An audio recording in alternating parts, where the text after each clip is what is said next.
Tidak terasa, siang ini adalah pertemuan terakhir dari seri Minggu Sembahyang. And this Sabbath is the end of our week of prayer. Tadi malam kita sudah mempelajari bagaimana pertikaian besar itu terjadi dalam skala kosmik. Last night we already studied about the controversy in the cosmic. Dan juga terjadi dalam skala pribadi. And also in microcosmic. Pada siang hari ini, Today, saya akan menyelesaikan seri dari Minggu Sembahyang ini dengan membahas satu judul, The Great Controversy, The Theodicy of God Vindicated. I will finish the week of prayer with the title, The Great Controversy, The Theodicy of God Vindicated. Pertentangan besar tentang kebenaran Tuhan yang dinyatakan.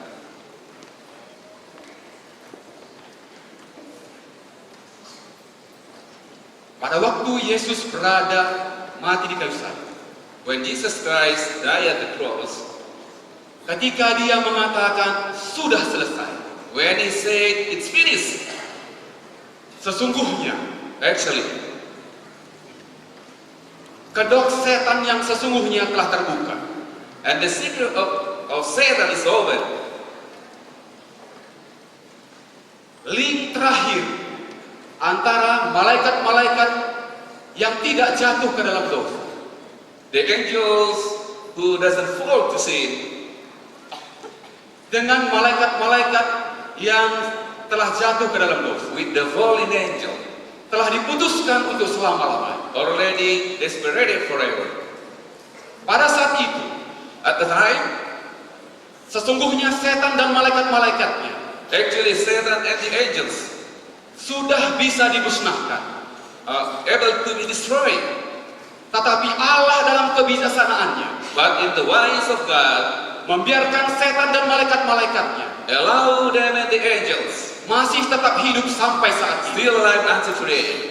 Setidak-tidaknya ada dua alasan mengapa Allah membiarkan setan masih hidup sampai sekarang. At least there are two reasons why God allows Satan still alive today. Yang pertama adalah The first reason is that malaikat-malaikat tidak mengerti sepenuhnya hal-hal yang terlibat dalam pertikaian besar ini. the angel didn't even understand all that was involved in the great controversy. Prinsip-prinsip yang sedang dipertentangkan dengan hangat haruslah dinyatakan dengan lebih. The principle at the stake were to more fully revealed. Yang kedua adalah demi untuk manusia itu sendiri. The second is that for the sake of us, Demi manusia, for the man, keberadaan setan haruslah dilanjutkan. the existence of Satan must be continued. Manusia sebagaimana malaikat Man as well as angels haruslah melihat satu perbedaan yang tajam must see the contrast antara putra kehidupan dan putra kegelapan. between the prince of light and the prince of darkness. Sehingga setiap manusia So all people dapat memilih siapa yang akan mereka layani. able to choose who gonna be served. Itulah sebabnya keberadaan setan Tuhan izinkan berada sampai saat ini. That's why Satan still allowed until today. Kitab Wahyu menggambarkan kedatangan Yesus dengan dua simbol yang berbeda. The revelation depicts the return of Christ under two different symbols. Yang pertama disebutkan sebagai seorang petani surgawi. First, it says as heavenly farmer. Dia datang ke bumi ini untuk memanen umat-umat tebusan. He comes to this world to reap the redeemed. Hal ini menyangkut juga memanen orang-orang yang tidak berdosa yang akan dihancurkan. And it's also about the reaping and the destruction of the impenitent. Di dalam gereja selalu ada dua kelompok manusia. At the church there are two groups. Yang pertama adalah lalang, The first is wheat, yang kedua adalah gandum. and then the wheat. Kristus datang ke dunia ini digambarkan sebagai seorang petani. And Jesus Christ came to this world to give the picture just like a farmer. Petani yang akan menuai hasil panennya. And then the farmer will reap the harvest. Ia akan menyabit gandum itu And then he get the wheat dan mengikat berkas-berkasnya and tie it all dan akan membawa ke dalam lumbungnya. and bring it to the barn. Tapi dia juga akan menyabit lalang itu But also cut dan akan mengikatnya and then tied it up dan membuangnya ke dalam api. and threw it to the fire. Gambaran yang kedua adalah Yesus datang sebagai panglima surgawi. The second is that Jesus Christ come as a warrior, Dia maju di hadapan dari para tentaranya. and then he will be at the advancing with his forces to conquer his enemies, Ya, untuk menaklukkan musuh-musuhnya. to conquer his enemies. Gambaran yang kedua ini The second picture is that menggambarkan kemenangan Allah yang terakhir portrays God's ultimate victory atas setan di dalam pertikaian moral yang besar itu. over Satan in the moral controversy. Duduk di atas kuda putih, Seated on a white horse diikuti oleh para tentara surga. and followed by the armies of heaven, Kristus Raja segala raja, rise as the King of Kings, Lord Tuhan atas Tuhan, Lord of the Lords, digambarkan sebagai terlibat dalam peperangan is represented as engaging in the battle dengan konfederasi agama dan politik yang ada di dunia ini, with the religious and political confederation yang bersatu untuk berperang melawan umat-umat Tuhan. which has been fighting against him in the person of his people. Hal ini terjadi It happened menjelang kedatangan Yesus yang kedua kali. near to the coming of Jesus Christ. Kita sudah mempelajari We already learned bahwa ada dua kekuasaan yang digunakan setan menjelang kedatangan Yesus yang kedua kali. Satan will use two powers near to the coming of Jesus Christ. Kekuasaan yang pertama digambarkan sebagai binatang yang menyerupai macan tutul. The first portrayed as the beast. Yang kedua adalah binatang yang menyerupai domba. And then the second, just like the animal, the lamb. Domba ini mempunyai dua tanduk Two horns, with two horns. dan domba ini berbicara seperti seekor naga. And the lamb talked just like dragon. Dua kekuasaan inilah Two powers akan mempersatukan seluruh orang-orang jahat dalam satu kekuasaan will unite in one power yang akan menyerang umat-umat Tuhan. attack the people of God. Secara nubuatan, Prophetically,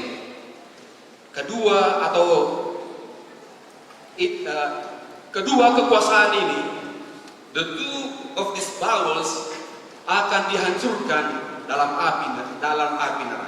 will destroy in the final fires. Setan sendiri ditangkap, Satan himself is arrested dia dipenjarakan and imprisoned selama 1 tahun. for 1,000 years. Yang di dalam Alkitab And in the Bible, seringkali disebut sebagai milenium. very common it called as a millennium. Kita buka Alkitab kita dalam Wahyu pasal yang ke-20. Let us open our Bible in Revelation 20. Mulai ayat yang pertama dikatakan, lalu aku melihat seorang malaikat turun dari sorga, memegang anak kunci jurang maut dan satu rantai besar di tangannya. Then I saw an angel coming down from heaven, holding in his hand the key of the bottomless pit and a great chain. Ia menangkap naga, si ular tua itu, yaitu iblis dan setan, dan ia mengikatnya 1000 tahun lamanya. And he seized the dragon and the ancient serpent, who is the devil and Satan, and bound him for 1,000 years, Lalu melemparkannya ke dalam jurang maut, and threw him into the pit, dan menutup jurang maut itu dan memateraikannya di atasnya, and shut it and sealed it over him, supaya ia jangan lagi menyesatkan bangsa-bangsa, that he should deceive the nation no more, sebelum berakhir masa 1000 tahun itu. till the 1,000 years were ended. Kemudian daripada itu ia akan dilepaskan untuk sedikit waktu lamanya. After that he must be loose for a little while. Alkitab menggambarkan bahwa setan akan ditangkap dan akan diikat selama 1000 tahun. Jesus tells us that Satan will be arrested and will be tied for 1,000 years. Bagaimana peristiwa ini akan terjadi? How it happened? Bila mana Yesus datang kembali, When Jesus comes, ada 4 peristiwa yang akan terjadi. there are 2 events that we would like to know. Yang pertama, The first is that bahwa orang yang benar yang mati akan dibangkitkan. The first is the righteous death will be rise. Yang kedua, The second is that orang yang masih hidup, those who still alive, yang bertobat dan benar, who repent and right, akan diubahkan will be changed, dan mereka akan diangkat ke surga. and then will be ascended to heaven. Di sisi yang lain, In other side, orang-orang jahat, the wicked people, orang-orang yang tidak bertobat, those who do not repent, yang masih hidup, still alive, mereka akan dibunuh. they will kill, Dan orang-orang jahat yang lain, and other wicked people, yang sudah mati, they were dead. yang sampai kedatangan Yesus yang kedua kali, And at the coming of Jesus Christ, akan tetap berada di dalam kubur. they're still at the grave, Dan mereka tidak akan mengalami kebangkitan. and there is no resurrection for them. Inilah yang akan terjadi It will happen pada waktu kedatangan Yesus yang kedua kali. at the return of Jesus Dalam Christ. situasi ini, In this situation, setan tidak akan mempunyai lagi siapa-siapa untuk ditipu. no people anymore to be persuaded by Satan. Dalam hal inilah dia dipenjarakan. In this case, Satan imprisoned. Dia dipenjarakan oleh situasi di mana dia berada. Imprisoned by this situation at the time. Sebagaimana yang Yesus katakan, As Jesus said, Kristus akan membawa umat-umatnya ke sorga. Christ will take up his people to heaven. Orang-orang yang ditebus dari dosa, Those who redeemed from sin, memulai ke kerajaan 1000 tahun. and then start the kingdom of 1,000 years. Orang-orang yang dibawa ke sorga itu Those people who are lifted to heaven, akan memerintah bersama-sama dengan Yesus they reign with Jesus Christ. selama masa pemerintahan itu. During their reign, Orang-orang yang ditebus itu they redeemed, akan berpartisipasi di dalam fase penghakiman terakhir. participate in the second phase of the final judgment. Rasul Paulus menyebutkan The Apostle Paul said tentang penghakiman ini about the judgment, sama seperti penghakiman pra-advent like the initial pre-advent yang mengambil tempat di sorga. takes place in heaven.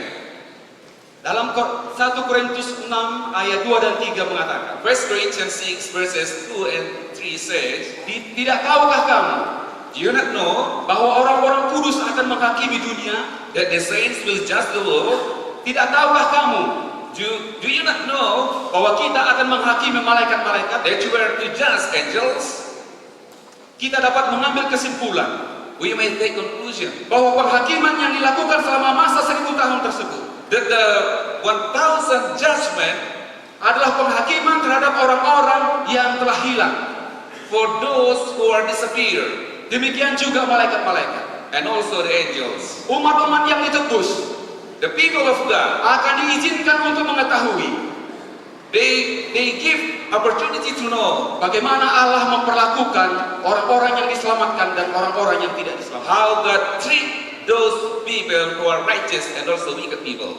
Lalu kepada Yohanes ditunjukkan And to the John, it shows di akhir dari milenium itu at the close of the millennium, bahwa kota suci, the holy city, kota Yerusalem baru the new Jerusalem, akan turun dari sorga ke bumi ini will descend from heaven to the earth, bersama-sama dengan Kristus dan umat tebusan. together with Christ and the redeemed. Kristus akan membangkitkan orang-orang mati, Christ resurrect the wicked dead, orang-orang yang mati yang ditinggalkan di bumi ini, those who are die at this earth, orang-orang yang dihidupkan dalam kebangkitan yang kedua itu and then Jesus give them alive for the second akan time. bangkit sebagaimana mereka masuk ke dalam kubur. They will arise as they go to their death. Kalau ada yang cacat masuk ke dalam kubur, If someone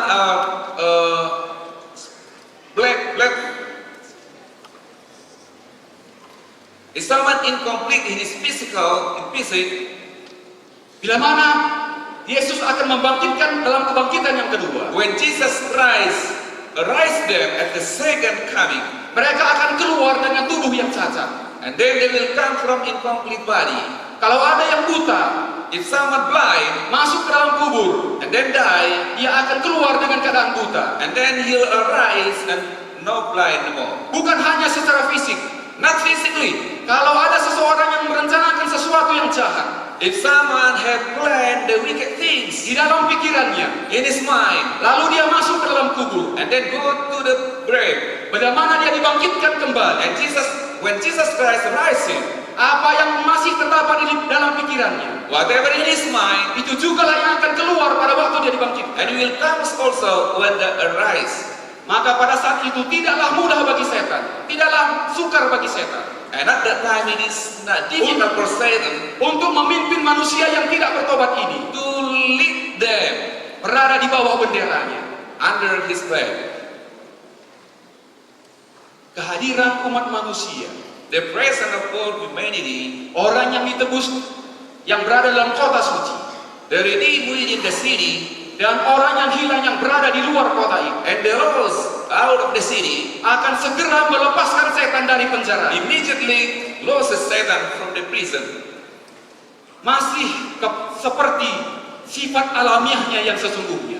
The same character still there. Dia akan menipu dan mengajak tentaranya, orang-orang yang hilang, untuk menyerang kota Allah. He deceived and persuaded the armies of lost to attack the holy city. Dalam ini merupakan suatu perjuangan terakhir yang mematikan, This is the last struggling time suatu pertikaian melawan Allah dan umat-umatnya. to attack God and his people. Sementara setan mengumpulkan manusia yang tidak selamat, When Satan get together all people who are not saved, mereka siap untuk menyerang kota Allah, they're ready to attack the city of God, siap untuk menyerang umat-umat Tuhan. to attack the people of God. Tuhan akan intervensi. God will intervene. Allah akan memanggil semua manusia dalam menghadapi tahta pengadilan Allah yang God will summon to the judgment bar of God. orang mati, The dead, mereka yang bangkit dari kubur, those who stand from the resurrection, akan berdiri di hadapan tahta Allah. will stand before the throne of God. Sebuah kumpulan manusia yang sangat besar, A great host, orang-orang yang hilang, those who are lost, yang tidak dibangkitkan, sampai masa 1000 tahun berlalu. until the 1,000 years did not come to life, until the 1,000 years were ended. Meskipun fase eksekutif ini, All of the executive phases, penghakiman akhir, the final judgment, melibatkan seluruh umat manusia, involve the total human family, baik orang yang benar, righteous baik orang yang tidak benar, and unrighteous, sebagaimana malaikat-malaikat yang telah jatuh ke dalam dosa. as well as the fallen angels. Sesungguhnya fokus dari penghakiman terakhir ini Actually, the focus of the final judgment atas orang-orang yang jahat dan malaikat-malaikat yang jahat. by the wicked people and the fallen angels. Kita dapat mengambil kesimpulan We may infer bahwa mereka berdiri menghadapi tahta pengadilan Allah. as they stand before the bar of judgment, Mereka akan diberikan pengertian they are caused to understand untuk mengerti isu-isu dalam pertikaian besar ini. the issues, the great rebellion, as well as they choose to reject God's grace. Oleh karena mereka telah menolak Allah, Because they rejected God, mereka telah menolak keselamatan they reject salvation yang telah dipersembahkan dengan limpahnya. that is offered abundantly. Kita sekarang masih berada dalam masa percobaan. Now we are still in probationary time. Masa percobaan ini akan segera tertutup. This time will be ended. Pada waktu itu, At the time, Tuhan akan menunjukkan God will show alasan-alasan kenapa seseorang itu akan dimasukkan ke dalam api neraka. the reason why someone will put to the hell. Akan ditunjukkan He will show bagaimana hamba-hamba Tuhan memberikan panggilan, how the servant of God called them, tapi panggilan itu diabaikan. but they ignore the calling. Bagaimana seorang hamba Tuhan pergi dari satu rumah ke rumah yang lain, How a servant of God from door to door, tapi hamba-hamba Tuhan itu ditolak dan diabaikan. but they were rejected. Allah mengirim hamba-hambanya, God sent His servants, pekabaran-pekabarannya, His message given to us, tetapi pekabaran itu telah ditolak dan tidak dihargai. but the message has been revealed and not respected. Semua ini akan ditunjukkan kepada orang-orang yang tidak diselamatkan. God will show all of this to them. Sehingga mereka akan mengetahui apa sebabnya mereka untuk tidak And diselamatkan. they will know the reason why, what is the reason they not get to heaven. Penghakiman akhir eksekutif itu The executive aspect of the final judgment akan terjadi di bumi kita ini. will take place on this earth. Orang-orang yang tidak bertobat, The impenitent, baik malaikat, angel and baik manusia, human akan dihukum dan dihancurkan. are punished and destroyed. Mereka akan berada di bawah hukuman They come under the sentence yang disebut sebagai kematian yang kedua. and it called as a second death. Kematian yang kedua, The second death, di mana tidak ada lagi kebangkitan daripadanya. Tidak akan ada lagi kebangkitan daripadanya. there is no resurrection anymore from death. Kematian yang seperti ini This such as death, seharusnya kita tidak perlu alami. we don't need to experience it. Karena Yesus telah mengalaminya bagi kita di atas kayu salib. Because Jesus Christ experienced it at the cross. Tapi bagi orang-orang yang menolak salib Kristus, But those who rejected the cross of Jesus, yang menolak pengorbanannya, who reject his sacrifice, dia harus menderita kematian yang kedua. he will suffer the second death. Kematian yang tidak ada lagi kebangkitan untuk selama-lamanya. The death would not be arise forever, Mereka menjadi seolah-olah tidak pernah ada dalam sejarah dunia ini. as if they are nothing in this world.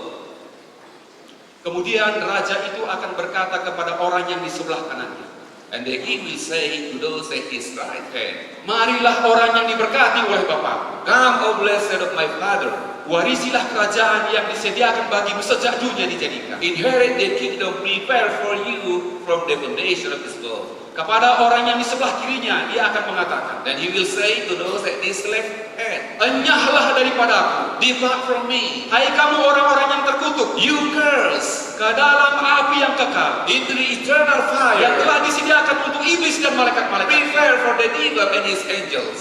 Kita dapat mereview judgment yang Allah telah lakukan. We can review this judgment. Di salib, setan telah dihakimi. At the cross, Satan has been judged. Kedoknya yang sebenarnya His secret telah diungkapkan ke alam semesta. has been opened to the universe. Penghakiman pra-advent sebelum kedatangan Yesus yang kedua kali, Pre-Advent judgment before the coming of Jesus Christ, Allah sedang adakan saat ini.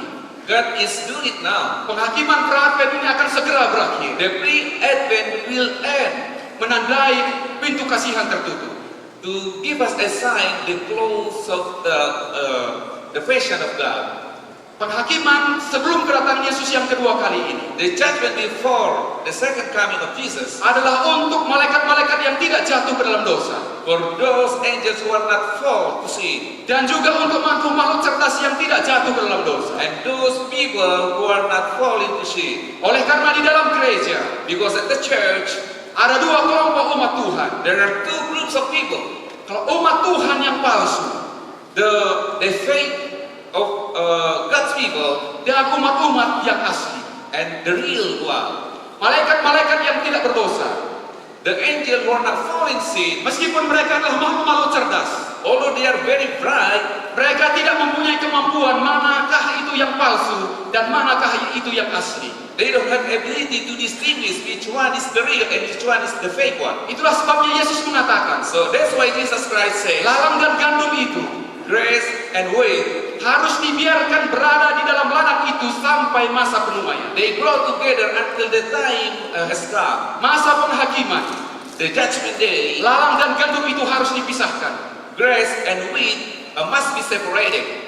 Tujuan hal ini adalah What is the goal is that supaya malaikat-malaikat yang tidak jatuh ke dalam dosa so the angel who are not fallen into sin mengetahui dengan jelas understand very clear mengapa ada umat-umat yang berada dalam buku kehidupan why some people in the book of life, harus namanya dikeluarkan dari sana. and then they will take out from there. Malaikat-malaikat ini mempunyai pengertian yang benar, The angel have a clear understanding, sehingga mereka tidak menuduh Tuhan kurang bijaksana dalam perlakuannya.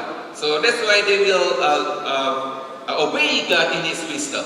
Kemudian ada penghakiman milenium selama 1000 tahun. And then there is a millennium judgment for 1,000 years. Tujuan dari penghakiman milenium ini adalah The purpose of this millennium is that untuk orang-orang yang akan diselamatkan. for those who are saved, Bahwa orang-orang yang diselamatkan those who are saved akan mengerti will understand cara Allah memperlakukan umat-umatnya. the way of God, how God will treat them, Dan juga orang-orang yang tidak diselamatkan. and those who are not saved.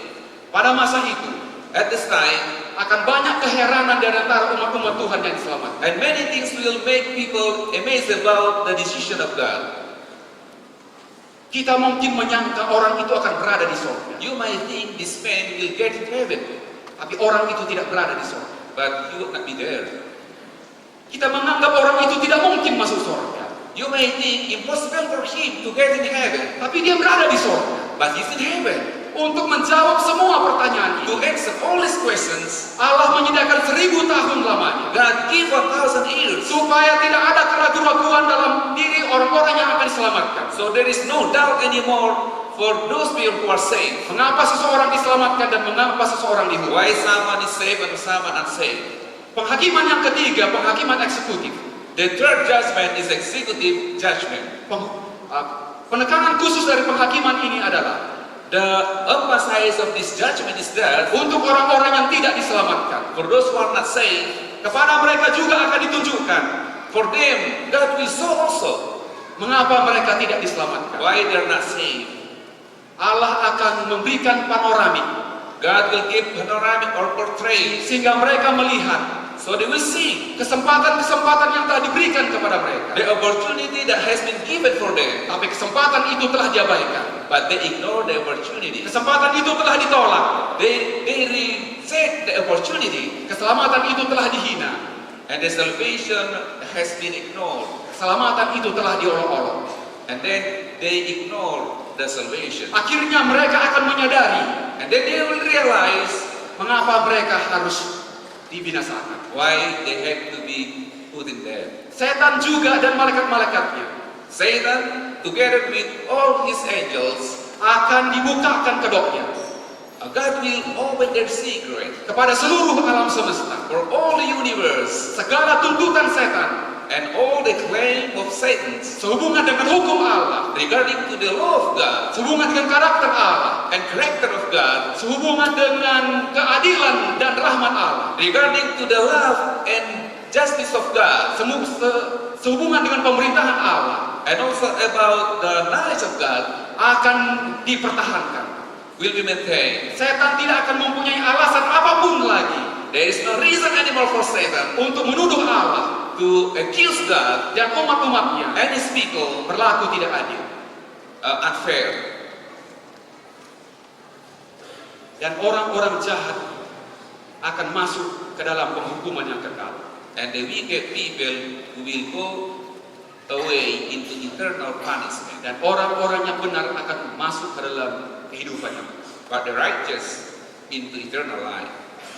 Setan dan orang-orang berdosa Satan and the wicked akan dihukum sesuai dengan perbuatan-perbuatan will be punished according to their sinful dan deeds, mereka akan binasa selama-lamanya. and will then perish forever. Sebab upah dosa ialah maut.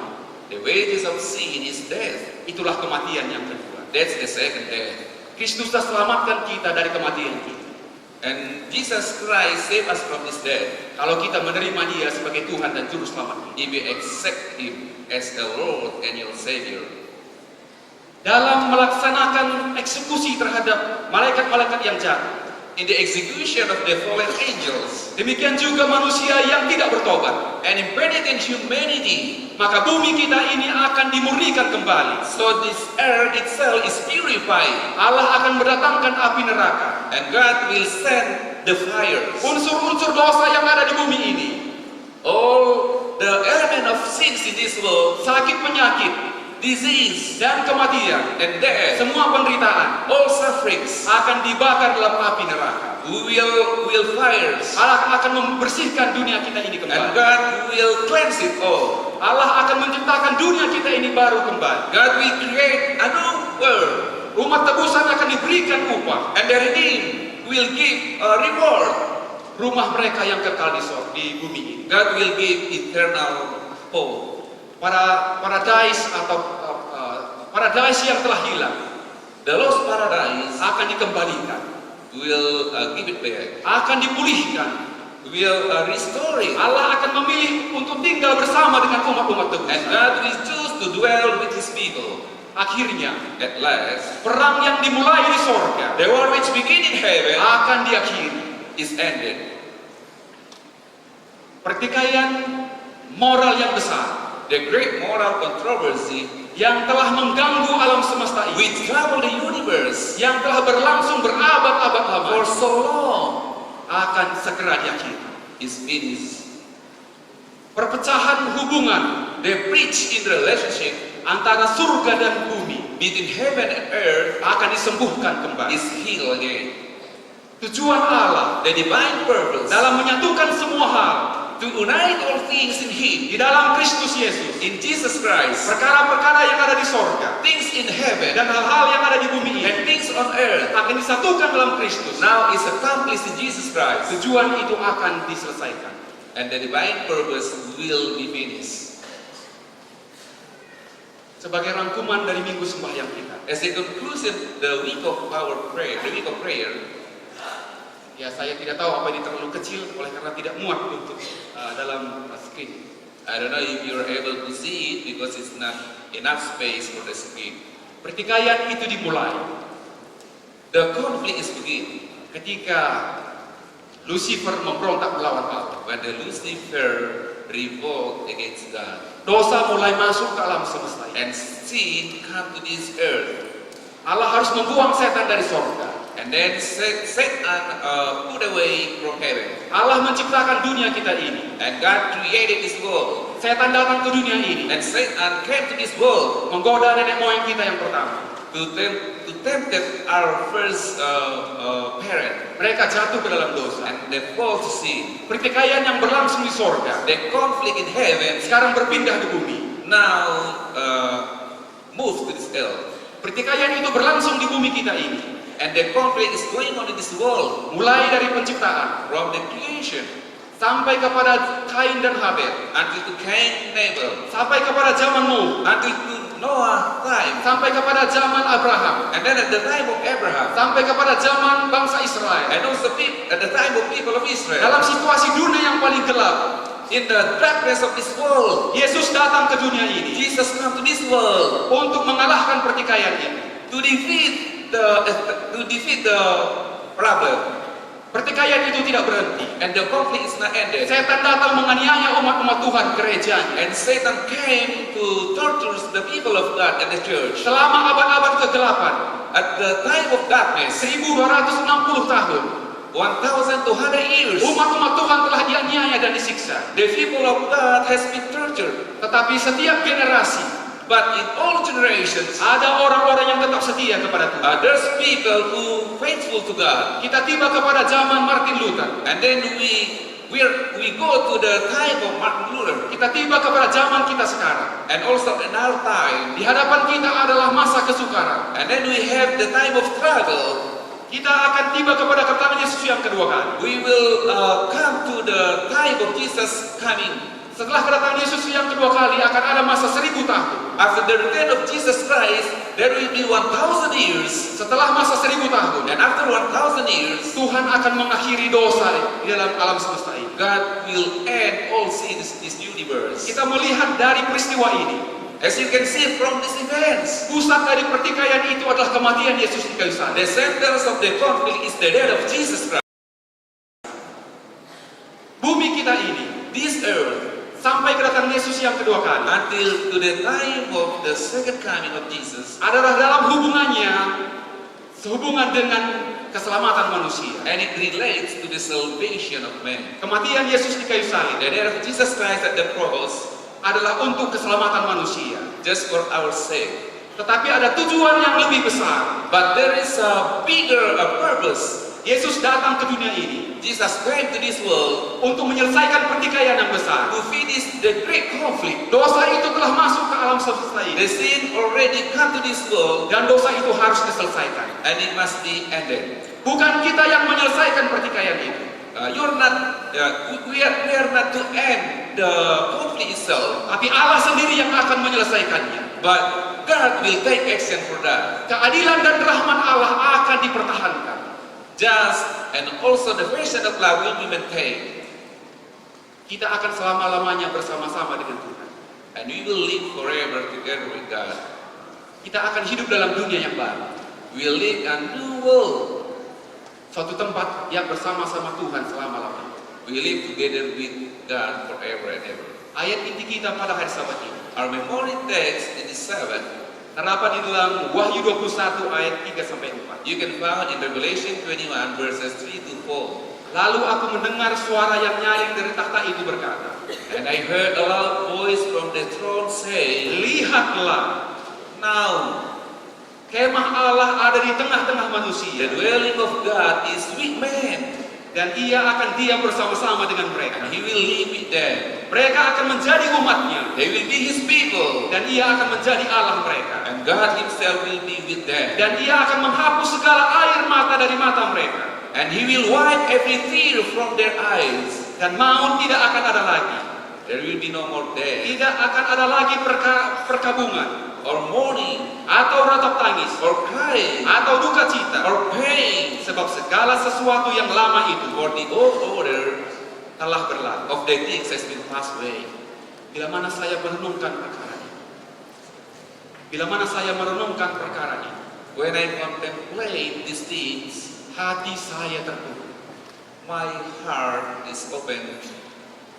Hati saya yang keras diluluhkan. The stone heart become melted. Saya memandang kepada Yesus dan pengorbanan, I saw Jesus Christ and his sacrifice, surga dan upah yang disediakan bagi umat-umat, heaven and reward that has been prepared for his people. kemuliaan dunia ini And the glory of this earth, kelihatannya menjadi hilang kuasanya. it seemed become lose its power. Ambisi-ambisi dunia ini Earthly ambitions, menjadi tidak berarti. it's nothing. Adalah doa dan harapan saya That's my hope and my prayer. supaya perkara-perkara dunia ini So the earthly things akan hilang dari ambisi umat-umat Tuhan. will disappear from the people of God. Oleh karena kita akan segera memasuki Yerusalem baru. It is because we are going to enter the new Jerusalem Sampai Maranatha. until Maranatha. Tuhan memberkati. God bless you all.